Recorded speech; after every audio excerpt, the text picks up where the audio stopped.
সময় ছিল বিশাল এক সবুজ জঙ্গল। সেই জঙ্গলে থাকত তিনজন আলাদা স্বভাবের প্রাণী।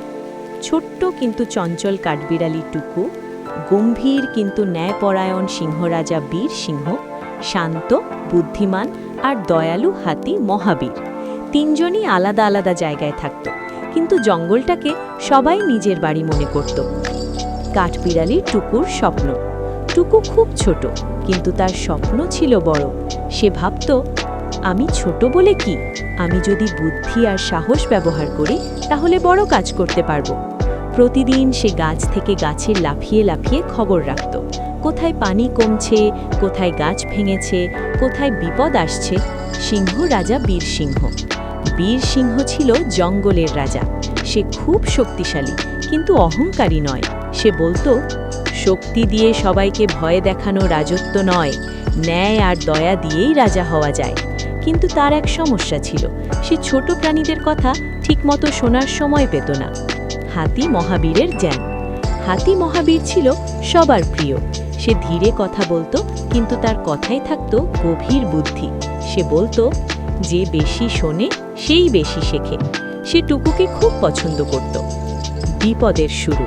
একদিন জঙ্গলে ভয়ঙ্কর ঝড় আর খরা একসাথে শুরু হলো। নদী শুকিয়ে যেতে লাগলো, ফল ফুল কমে গেল, ছোট প্রাণীরা কষ্টে পড়ে গেল। টুকু দৌড়ে গেল সিংহ রাজার কাছে। টুকু বলল, মহারাজ, নদীর ওপাশে একটা পুরনো জলাধার আছে, যদি আমরা সেখানে রাস্তা করি সবাই বাঁচবে। সিংহ বলল, তুমি তো ছোট, তুমি এসব বোঝো কিভাবে? টুকু মন খারাপ করে চলে গেল।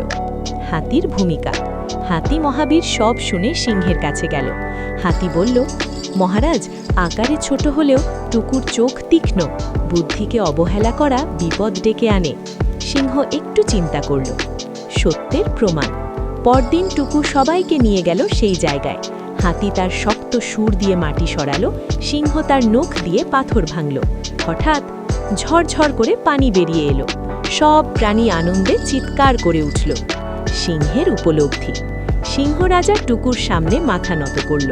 সিংহ বলল, আজ আমি বুঝলাম, শক্তি ছাড়া বুদ্ধি অন্ধ, আর বুদ্ধি ছাড়া শক্তি বিপজ্জনক।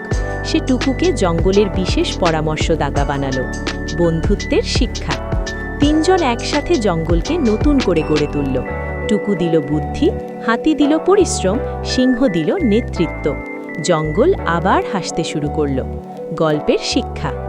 আকার নয়, বুদ্ধি আর সাহসী আসল শক্তি।